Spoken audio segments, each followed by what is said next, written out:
coffin. And you know he do it right, he keep it water. I'd like to thank you for coming on Real Cloud Television. Who we got in the building today? Of course. Thank you for having me. I'm Katana. Hi, everybody. For sure, for sure. All right, we're gonna get right into the interview. First question. Tell us a little bit about yourself. So I'm a rapper. I'm from Milwaukee. I grew up on the South Side. I started like freestyle rapping when I was in school, like with my friends and stuff in middle school. And my mom, she was a rapper. She was an MC, so she used to like battle rap people back in like the 2000s.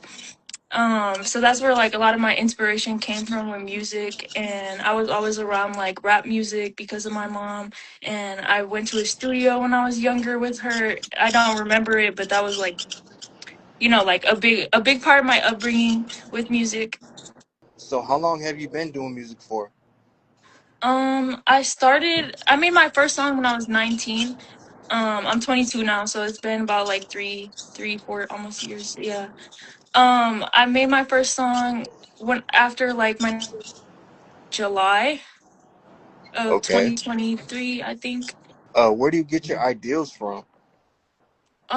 Well, a lot of it right now lately has been like uh what is it called? I'm sorry. There's a type beat that I've been listening to a lot, but what is it? Wolf Face Joey. I'm sorry, I couldn't think of it right now, but I've been liking a lot of like uh different music aside from just like Milwaukee beats too. Like jerk type beats is really what I've been on heavy.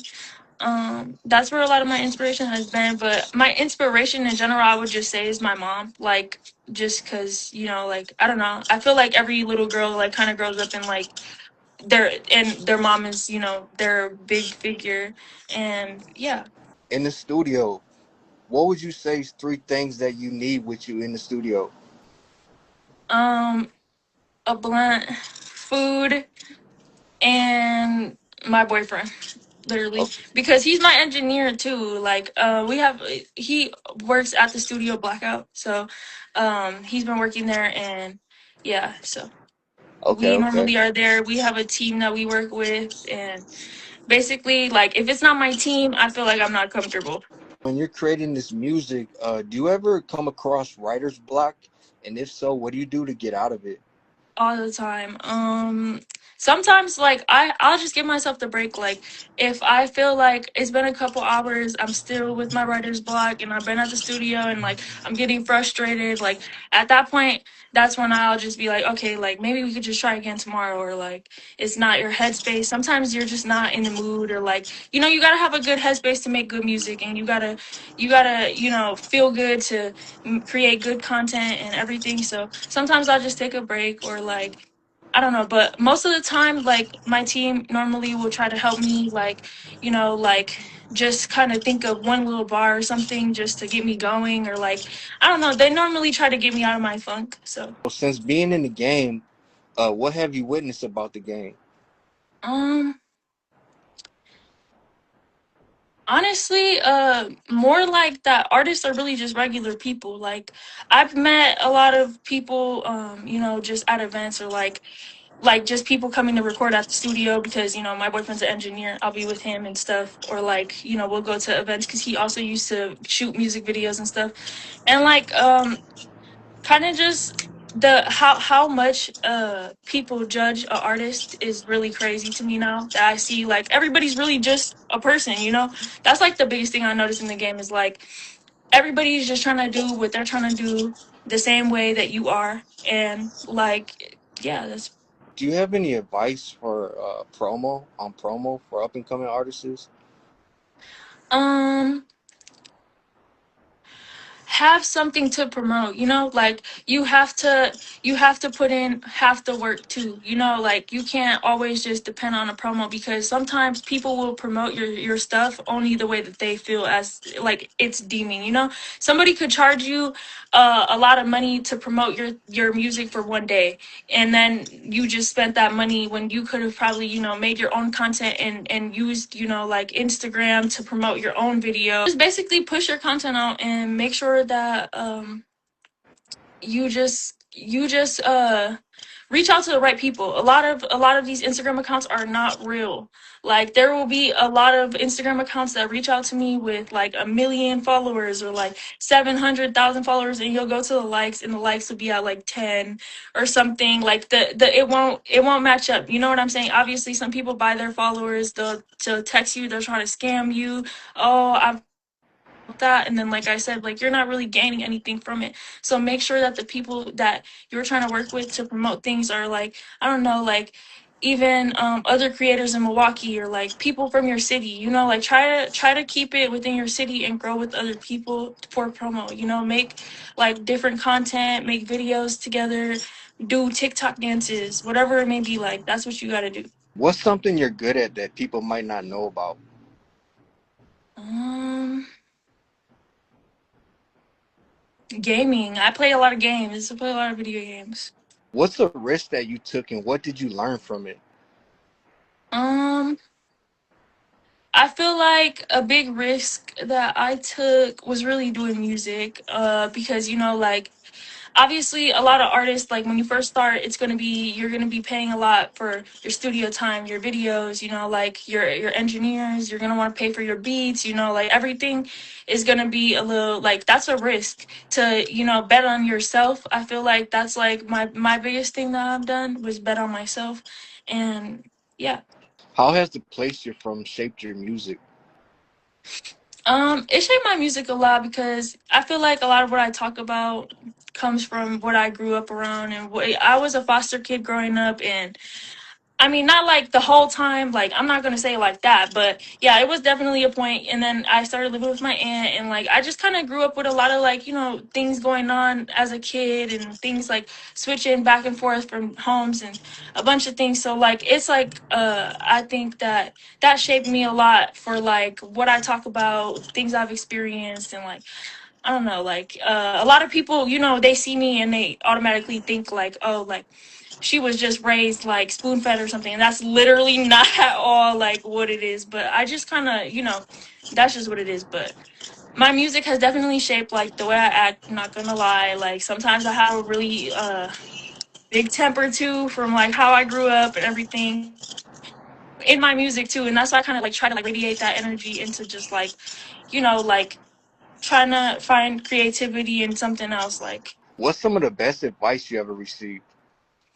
um well, actually, I was just talking to there's a manager at my at the studio named Kenzie, and he was mentoring me, and we had a meeting about like artist development. And he told me, he was like, I feel like you talk about like always wanting like a manager and wanting these things to help you, but I feel like you have all of the qualities. It's like you want somebody to like start the car for you, like you have the key in the ignition and you want somebody to just turn it for you. Like so he told me like every time I see you now, I'm just gonna go like this. When you say you can't do something, I'm just gonna go like this, because you gotta just turn that key yourself. I feel like that was like really good advice and something that I needed to hear this month. And like just I feel like that was probably my best advice that I've had yet for music, at least. What keeps you going?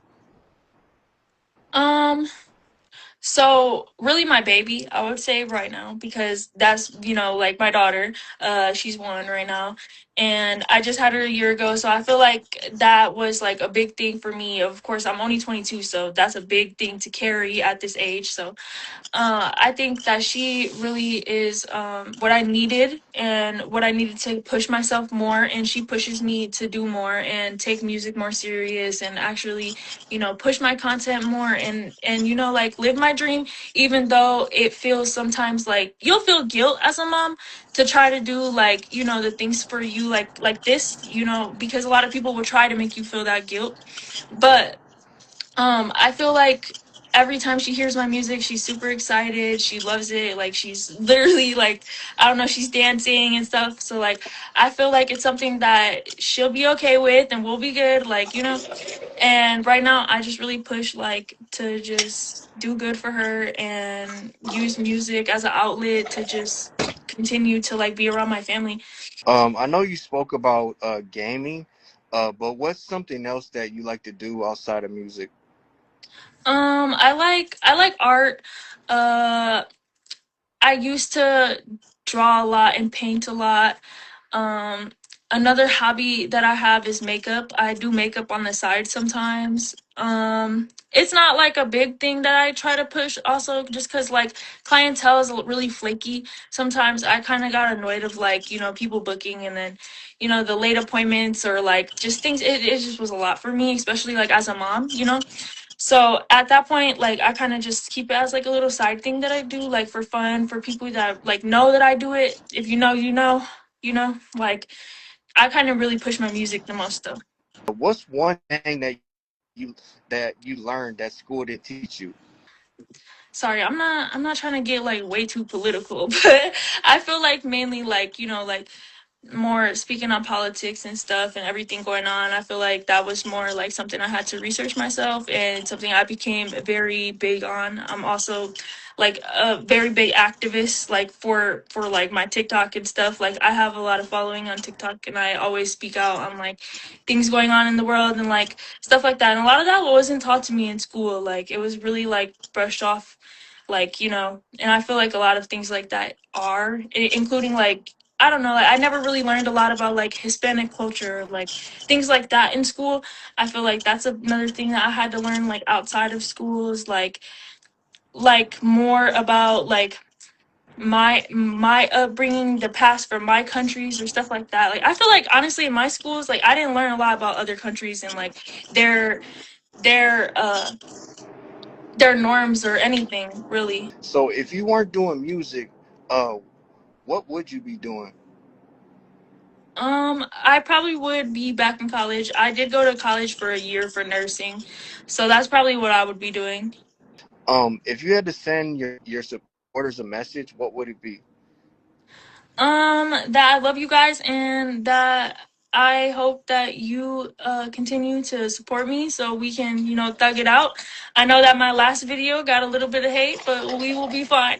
And we will thrive. Literally. I love you guys and most of my supporters like they know me and they know like my intent and like who I am. So it's like a given and like I feel like really blessed to have like the support that I do, even if it's not like I don't have millions of supporters, but it's like they're still like just as important as it would be if I did.